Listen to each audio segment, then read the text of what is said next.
warahmatullahi wabarakatuh. Perkenalkan kami dari kelompok 1 dengan saya Nadira Muti Arifin dan teman Saya Anisuci Paradila. Dan saya Fitra Dinda. Kali ini kami akan membahas materi tentang diagram dalam analisis dan perancangan sistem informasi. Untuk materi selanjutnya, silakan tonton video kami. Nah, di sini saya akan menjelaskan pengertian dari aliran sistem informasi lama. Aliran sistem informasi lama merujuk pada cara-cara tradisional atau manual yang digunakan dalam mengumpulkan, mengelola, dan mendistribusikan informasi dalam suatu organisasi atau sistem. Pada sistem informasi lama, proses pengelolaan data umumnya dilakukan secara manual, menggunakan metode seperti pencatatan di buku, formulir fisik, atau komunikasi lisan antara departemen. Sistem ini cenderung tidak terintegrasi dan memerlukan banyak intervensi manusia dalam setiap tahapnya, yang bisa menyebabkan ketidakakuratan, keterlambatan, dan ketidakefisienan dalam pengelolaan sistem.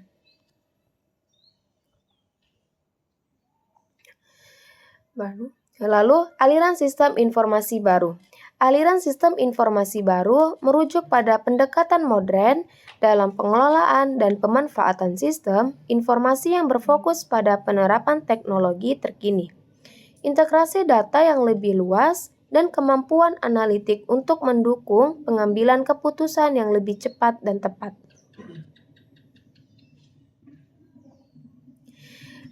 Nah, ini gambar simbol aliran sistem informasi.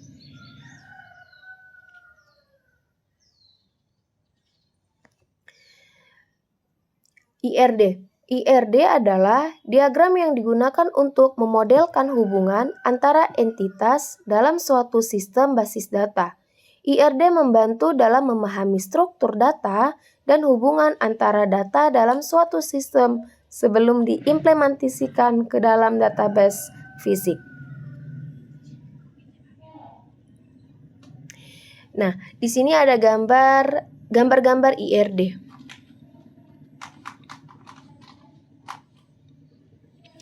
Flowchart. Flowchart atau diagram alur adalah representasi visual dari suatu proses, sistem, atau algoritma dalam bentuk simbol-simbol yang menunjukkan langkah-langkah, urutan, dan keputusan yang harus diambil. Flowchart digunakan untuk menggambarkan logika atau aliran kerja suatu proses dengan cara yang mudah dipahami. Di sini ada simbol flowchart.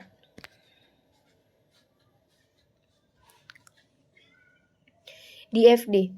DFD atau Data Flow Diagram adalah diagram yang digunakan untuk memodelkan aliran data dalam sebuah sistem baik secara manual maupun berbasis komputer. DFD menunjukkan bagaimana data diproses dan bergerak di antara entitas eksternal, proses, dan penyimpanan data dalam sistem.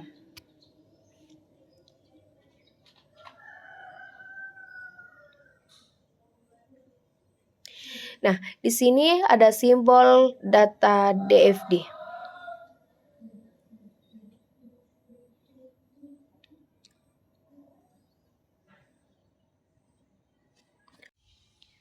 Nah, kemudian ada konteks diagram.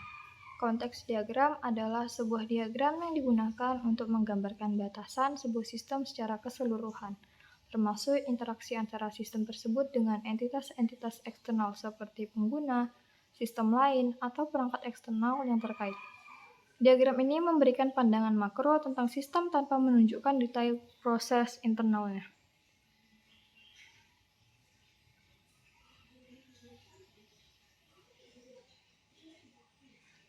Ini adalah simbol dari konteks diagram.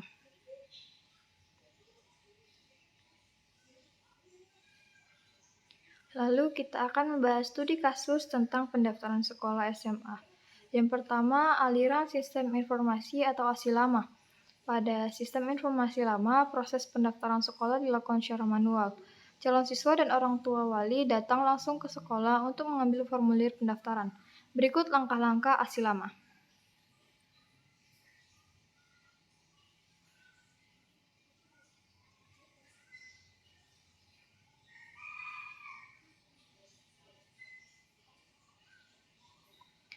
Nah, yang pertama, siswa dan wali siswa datang langsung ke sekolah untuk mendapatkan formulir pendaftaran. Yang kedua, mengunjungi ruang pendaftaran.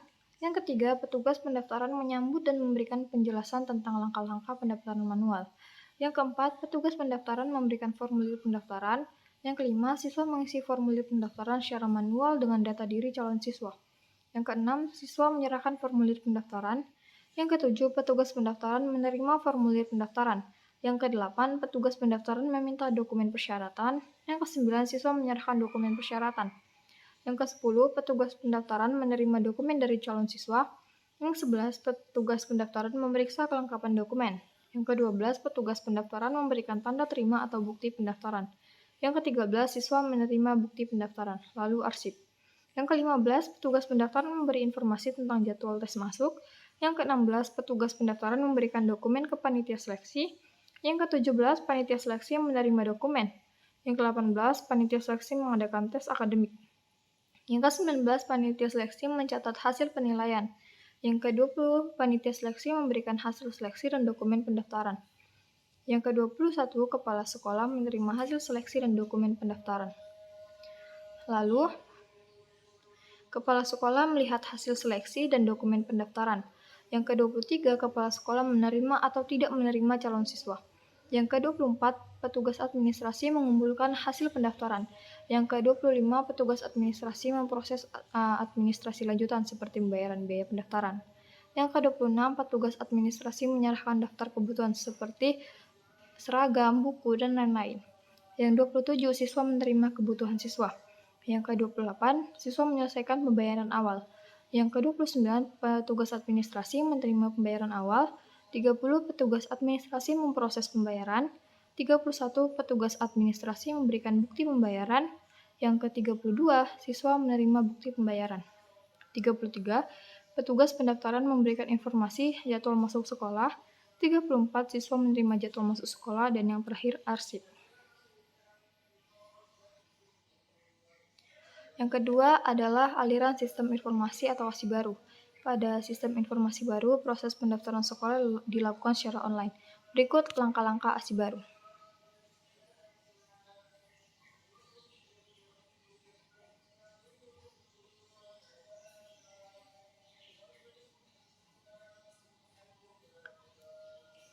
Nah, yang pertama, calon siswa membuka web PPDB. Yang kedua, calon siswa membuat akun.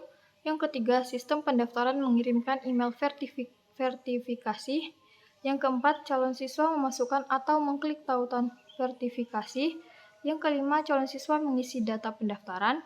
Yang keenam, calon siswa mengunggah dokumen pendukung. Yang ketujuh, sistem pendaftaran menyimpan dan mencatat data. Lalu admin sekolah memverifikasi dokumen. Yang ke-9, sistem pendaftaran memberikan notifikasi verifikasi dokumen. Yang ke-10, calon siswa membayar biaya pendaftaran. Yang ke-11, sistem pembayaran mengonfirmasi pembayaran. Lalu, calon siswa mengikuti ujian seleksi. Yang ke-13, admin sekolah menilai hasil ujian seleksi. Yang ke-14, sistem pendaftaran mengumumkan hasil seleksi. Yang ke-15, calon siswa melakukan daftar ulang.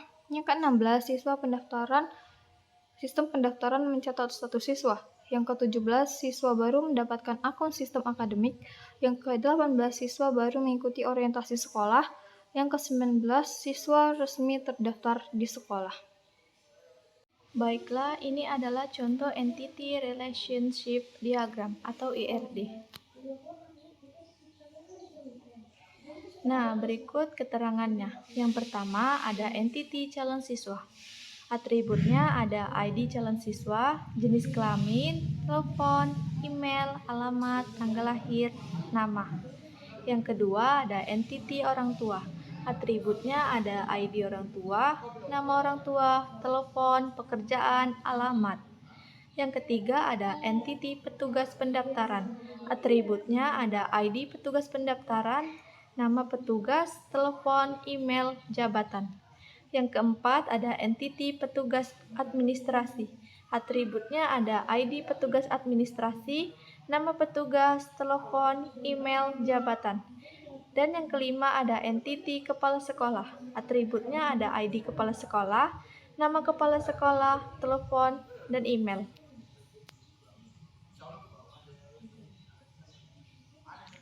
Nah, berikut adapun keterangannya. Satu calon siswa memiliki satu orang tua. Banyak calon siswa mendaftar ke satu petugas pendaftaran. Banyak calon siswa diolah datanya oleh satu petugas administrasi.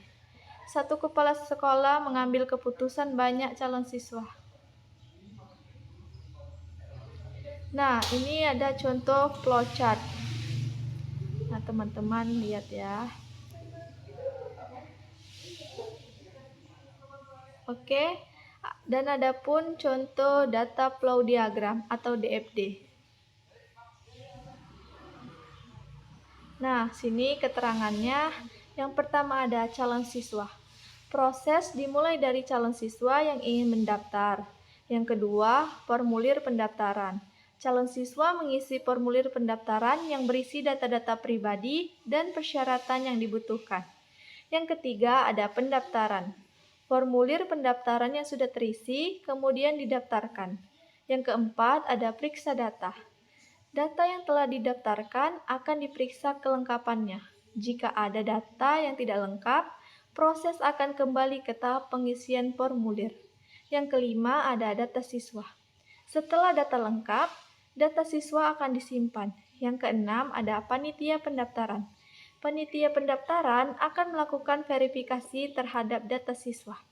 Yang ketujuh, ada laporan pendaftaran. Panitia pendaftaran membuat laporan pendaftaran yang berisi data siswa yang telah diverifikasi. Yang kedelapan, kepala sekolah lah. Laporan pendaftaran akan diberikan kepada kepala sekolah untuk ditinjau. Yang kesembilan, laporan pendaftaran. Kepala sekolah akan memberikan persetujuan atau revisi terhadap laporan pendaftaran. Dan yang ke-10 ada pengumuman. Setelah semua proses selesai, akan dilakukan pengumuman hasil pendaftaran kepada calon siswa. Nah, berikut juga ada contoh konteks diagram atau CD.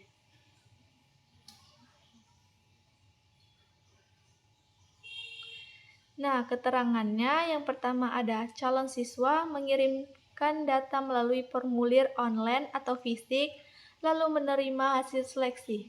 Yang kedua ada petugas administrasi menerima data dari calon siswa melalui sistem, memverifikasi dokumen, dan mengirimkan hasilnya ke panitia seleksi. Yang ketiga ada petugas pendaftaran memastikan semua data pendaftaran terinput ke sistem yang benar. Yang keempat, panitia seleksi menerima data pendaftaran dari sistem, mengevaluasinya, lalu memasukkan hasil seleksi. Yang kelima ada kepala sekolah. Kepala sekolah menerima hasil seleksi dari panitia untuk validasi akhir. Yang keenam ada admin memastikan sistem berjalan lancar dan aman. Terima kasih telah nonton video kami. Semoga bermanfaat dan sampai jumpa di video-video selanjutnya. Bye-bye.